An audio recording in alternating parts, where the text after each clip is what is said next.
Wow! Isipin nyo, isa kayong astronaut, lumulutang kayo sa kalawakan. Tumingin kayo sa baba, sa ating Earth. Isa itong magandang holen na kulay asul, may mga paikot-ikot na puting ulap. Makikita niyo yung malalaking bahagi na kulay berde at brown. Yun yung mga lupa kung saan tayo nakatira. Ang galing talaga ng Earth, no? Ito ang ating tahanan, at puno ito ng mga kamangha-manghang bagay. Tinutulungan tayo ng science na maintindihan ang lahat ng mga astig na bagay tungkol sa ating planeta. Simulan na natin ang ating adventure ngayon.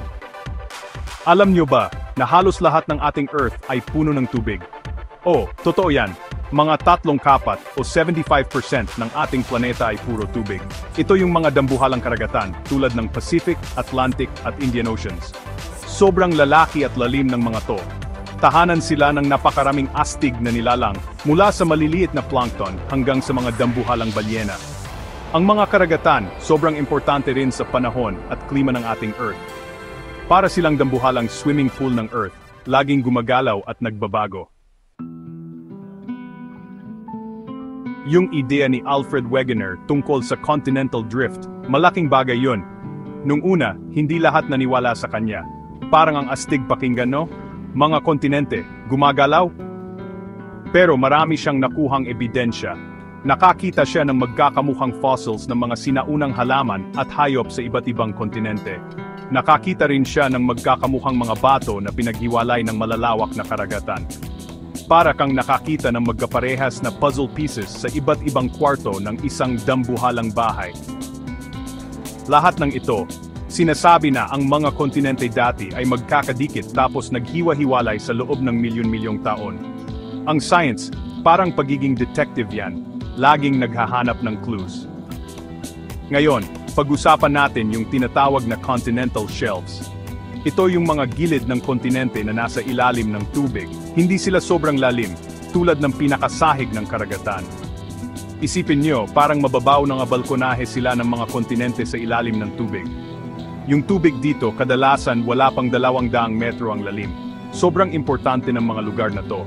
Mayaman sila sa mga lamang dagat at madalas, may mga mahahalagang yaman tulad ng langis at natural gas. Nung ang mga kontinente ay parte pa lahat ng Pangaea, itong mga shelves, magkakasya rin, kaya nagbigay pa ng maraming clues para sa theory ni Mr. Wegener.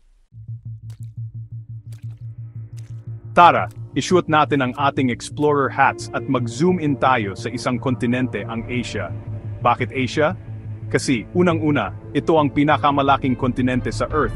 Sobrang laki nito, sakop nito ang halos sangkatlo ng buong kalupaan ng Earth. Ang laki ng espasyo niyan. Dahil sobrang laki nito, ang Asia, sobrang daming iba't ibang klase ng lahat ng bagay. Mula sa malamig na Arctic sa north, hanggang sa mainit na tropical na lugar malapit sa equator, abot yan ng Asia. Ang daming iba't ibang lugar sa isang dambuhalang lupain. Dahil sobrang laki ng Asia, iba't iba rin ang klima dito. Makakita ka ng sobrang lamig na tundra sa Siberia, kung saan nagyayelo halos buong taon. Tapos, may malalawak na disyerto tulad ng Gobi Desert, na pwedeng sobrang init sa umaga at malamig sa gabi. Mayroon ding tropical rainforests ang Asia, tulad sa Southeast Asia, na mainit at basa buong taon. At syempre, may mga naglalakihang bundok na may sarili nilang kakaibang panahon. Dahil sa iba't ibang klima, ang Asia ay tahanan ng napakaraming iba't ibang halaman at hayop na sobrang ganda. Section 4, mga hiwaga ng Asia, mga ilog, bundok, at sinaunang lupain. Ang Asia, hindi lang malaki, tahanan din ito ng ilan sa pinakahamahaba at pinakaimportanteng ilog sa mundo. Ang mga ilog na to, parang mga linya ng buhay. Yung Yangtze River at Yellow River sa China, sobrang sikat yan. Sinusuportahan nila ang mga kabihasnan sa libu-libong taon. Yung Ganges River sa India, banal para sa maraming tao at nagbibigay ng tubig sa milyon-milyon. Tapos, andyan din ang Mekong River sa Southeast Asia na dumadaloy sa maraming bansa. Ang mga ilog na to nagbibigay ng tubig para sa inumin, pagsasaka at transportasyon. Para silang mga natural na highway, gumagawa ng daan sa kalupaan. Tara, mag-travel tayo pabalik sa nakaraan sa isang espesyal na parte ng Asia na tinatawag na Fertile Crescent. Itong lugar na to, karamihan na sa Middle East, hugis crescent moon o kalahating buwan. Kasama dito ang mga lupain sa paligid ng Ilog Tigris at Euphrates. Bakit ito espesyal? Kasi dito sa isa sa mga lugar na to unang nagsimula ang pagsasaka, libu-libong taon na ang nakalipas. Natuto ang mga tao kung paano magtanim at mag-alaga ng hayop. Ibig sabihin, pwede na silang manatili sa isang lugar at magtayo ng mga nayon, tapos mga syudad. Sobrang laking hakbang nito para sa mga tao. Ang Fertile Crescent, madalas tawaging duyan ng sibilisasyon. Section 5. Pag-explore sa mga hugis ng Earth at ang ating magkakonektang mundo. Ang ating Earth, ang daming iba't ibang anyong lupa. Ito yung mga natural na hugis na nakikita natin sa ibabaw, na pag-usapan na natin ang mga bundok, na matataas at matutulis. Pero meron ding mga kapatagan, ito yung malalawak at patag na lugar, maganda para sa pagsasaka o pagtatayo ng mga syudad.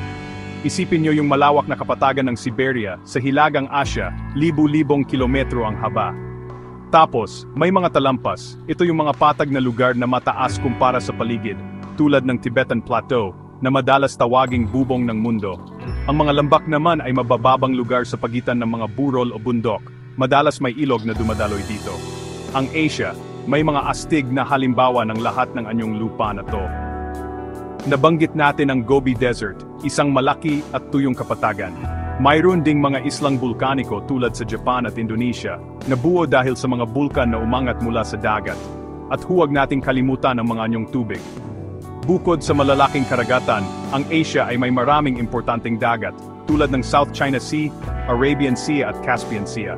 Ang Caspian Sea, ito talaga ang pinakamalaking anyong tubig sa loob ng kalupaan sa buong mundo. Sobrang laki, parang lawa at dagat na pinagsama. Ang Lake Baikal sa Siberia, ito ang pinakamalalim na lawa na may tubig tabang sa mundo, at nandito ang halos 20% ng tubig tabang sa mundo na hindi nagyayelo. Minsan, maririnig niyo ang salitang Eurasia. Ano yun? Kasi, ang Europe at Asia, technically parte sila ng isang napakalaking kalupaan.